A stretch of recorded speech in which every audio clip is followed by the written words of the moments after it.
कि खूंटी गुरु कई दिनों से घर नहीं लौटे थे और 13वीं में 13 ब्राह्मणों को भोज कराने की तैयारी हो रही थी।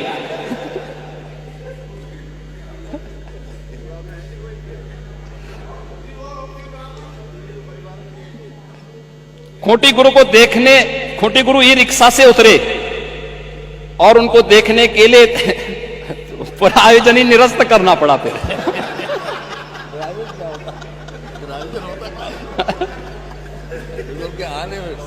लोग स्वागत हो।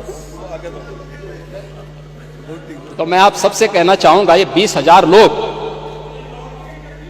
हैं तो नहीं भाई, अब वहां आप जैसे महापुरुष कुछ रहे होंगे, वहां कैमरा लेकर खड़े रहे होंगे देखने के लिए कि अब इसके बाद लोगों के कमेंट लेंगे, लोगों से बुलवाएंगे कि देखिए साहब सरकार कोई व्यवस्था नहीं कर पाई, हो गया। और तब तक वे स्वयं ही प्रत्यक्ष रूप से मूर्त रूप में प्रकट हो गए। उन्होंने कहा बे ये नमूनों में विश्वास मत करो, ये झूठ के सौदागर हैं। मैं तो अभी जीवित हूं, मैं तो ऐसे भंडारे का आनंद ले रहा था पूरे प्रयागराज। तो मैं इसीलिए कह रहा हूं पांडे जी, मैं इसीलिए कह रहा हूं महाकुंभ में कोई भूखो नहीं रह सकता।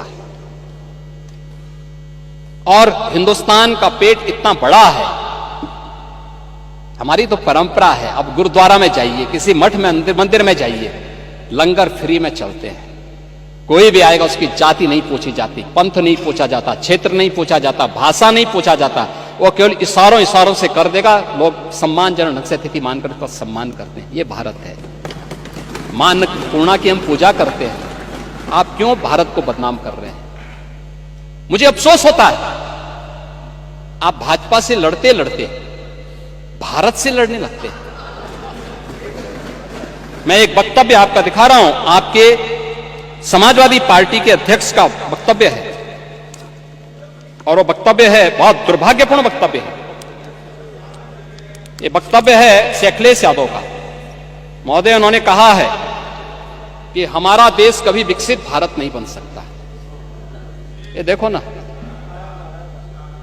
ये क्या है? ये यानी एक राजनीतिक दल अपने देश के प्रति इतनी दुर्भावना रखता है, और इसलिए देश अब इस बात को कहने लग गया है कि अगर श्री राहुल गांधी की उपस्थिति भाजपा की जीत की गारंटी है, तो उत्तर प्रदेश में से अखिलेश यादव की उपस्थिति भाजपा की जीत की निश्चित गारंटी है।